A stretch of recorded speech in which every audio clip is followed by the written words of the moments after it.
This is Mansukh Lal Pandey. He considers himself an expert of the share market.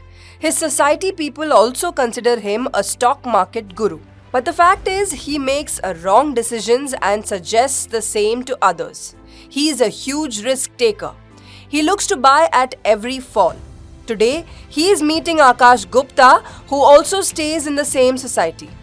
Gupta wanted to ask him how Pandey was making a lot of money in the market. He wanted some tips. Pandey showed him some attractive shares in his mobile that corrected in recent times. He asked him to invest in them. Gupta said that this whole group is in trouble and that's why its shares have fallen. Pandey tried to convince him that it's okay to take risk and shares can give 20% return in 1 year. Akash Gupta got convinced and invested 2 lakh rupees in the market. He lost a lot in 1 year. That's because companies of the group are on the verge of bankruptcy.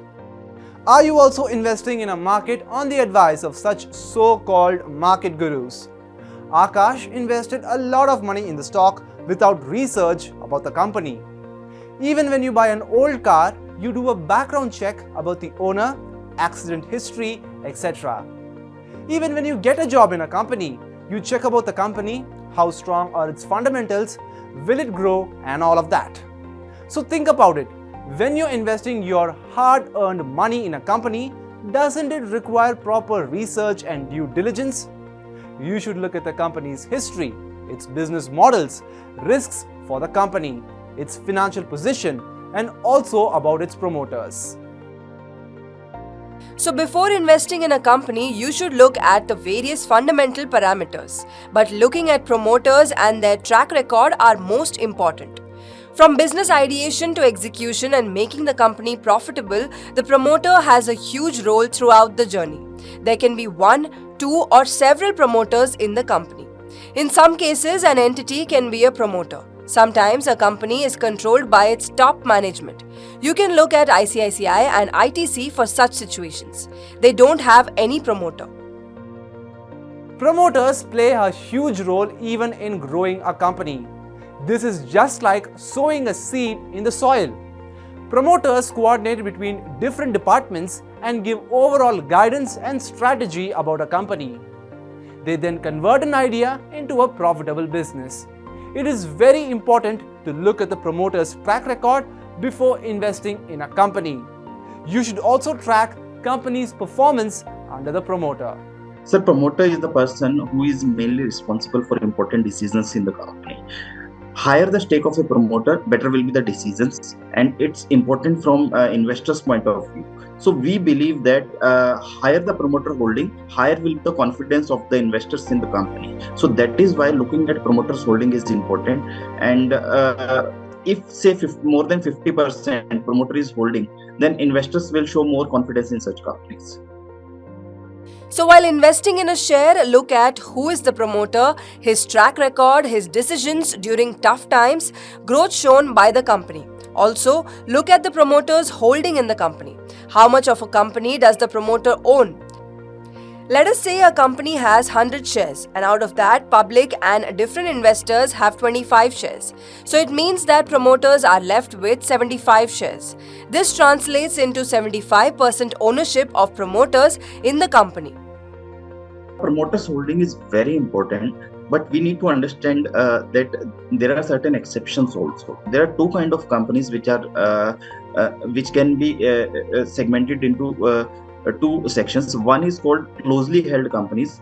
Generally, the companies which are promoted by a particular group, family, or a group of promoters, those are closely held companies, and a big stake of promoter has to be there to keep the confidence of the investors.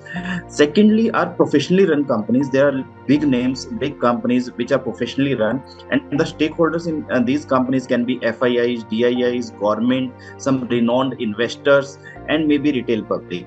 But these are professionally run companies. These are large size companies, have proven track record, so there is no issue with such companies. I would like to quote some examples like ITC, ICICI Bank, L&T. these are the companies which are professionally run companies, but there are no promoter in these companies. Secondly, if promoter is holding a stake of say 50% or more, that gives confidence to the investors in the company, and that helps helps to create the value in the company and taking a company forward to the next step. So we need to look at these companies from two perspectives, as I discussed. One is closely held companies, second is professionally run companies. Higher the holding by the promoter, more will be the control. If a company has 45 to 50%, then it's good. But if a promoter has 75% ownership, then it's even better. Before investing, also look at promoter's holding trend of the last 5 years. If the promoter holding has increased or it's stable, then it's a good thing. If it is declining or the promoter's shares are pledged, then we need to be careful. Now the question is, why promoters pledge their shares? When a company requires funds, it brings an IPO or raises money from financial institutions. Bank asks for security for giving a loan. So in this case, promoters gives shares worth a loan as collateral. As per SEBI's rule, besides giving information about the promoter's shareholding, the company should also inform about pledged shares. Let us say a company took a loan of 1000 rupees. Promoters kept 10 shares, each worth of 100 rupees. If the share price declines from 100 rupees to 50 rupees, the value of pledged shares will become 500 rupees. In such cases, promoters should deposit 500 rupees and reduce the loan amount, or they should pledge 10 more shares of 50 rupees each. Overall, the proportion of pledged shares is fine up to a limit.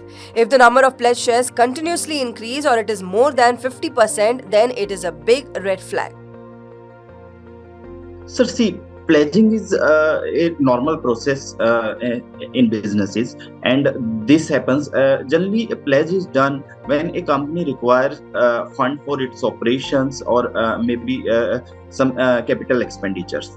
So we need to look at that, what kind of holding promoter is having in that company, and percentage of his holding, how much he has pledged with the bank. If 20% of his total holding is pledged with the bank, it's comfortable. But if it's more than that, then probably there can be a problem. But we need to look at it from a different perspective also. If company is repaying its loans on time, if it's maintaining a good debt equity ratio, if it's maintaining a good interest coverage ratio, then I think there is no problem in pledging the shares. And if company can utilize those funds for growth, so then there will be no problem. So we believe that pledging of shares can be done, but it should be up to a certain extent. So if 20% of total promoters holding is pledged, then probably there is no problem, and that company can run very well. But if it goes higher, then we should go back and scrutinize that whether the company's financials are in line or not. So overall, we can say that promoters are the owners of the company, owners that have a big stake in the company. Hence, we should track their activities. Don't be a naive investor like Akash Gupta. Invest only after thorough research.